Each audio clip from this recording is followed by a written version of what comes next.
নমস্কার, জিনিয়ার রান্নাঘরে সবাইকে স্বাগত। আজকের আমি বানাবো ফুলকপির পকোড়া। আমি কিন্তু এখানে শুধু ফুলকপি নিইনি, আমি একটু অন্যরকমভাবে পকোড়াটা বানাবো। আমি এর সঙ্গে ছোট ছোট করে আলু কেটে নিয়েছি। আলুটা এই যে ভেতরে আছে, ঠিক এইভাবে আলুগুলোকে কেটে নিয়েছি। আলু আর ফুলকপি আমি সামান্য নুন দিয়ে আর এখন একটু হালকা ভাবিয়ে নেব। এই দেখুন, আমার ফুলকপি আর আলু হাফ সেদ্ধ হয়েছে। এটা পুরো সেদ্ধ হয়ে গেলে কিন্তু ভালো লাগবে না, যেহেতু এটা আবার ফ্রাই হবে বেসন দিয়ে।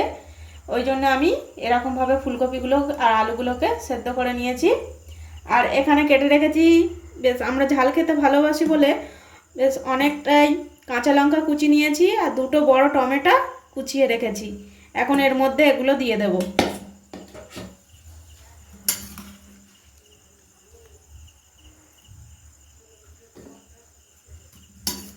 আমি এর মধ্যে এবার দিয়ে দেব 4 চামচের মতো বেসন।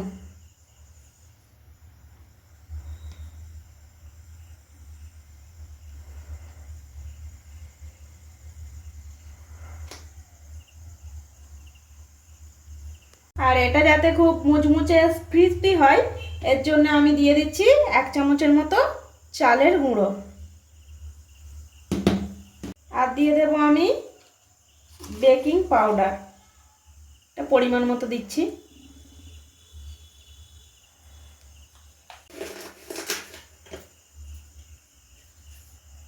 এবার দিয়ে দিচ্ছি স্বাদ মতো নুন। দেখুন, ঠিক এইভাবে মাখিয়ে নিতে হবে। সব কিছু দিয়ে আমি ভালো করে হাত দিয়ে এটা মেখে নিয়েছি। এরপর আমি কড়াই বসিয়ে দিয়েছি, গ্যাস জ্বেলে দিয়েছি। আর এবার এটা সাদা তেলে ভাজা হবে। আমি তেলটা গরম করতে দিয়ে দেব। এবার আমি তেলটা এর মধ্যে দিয়ে দেব।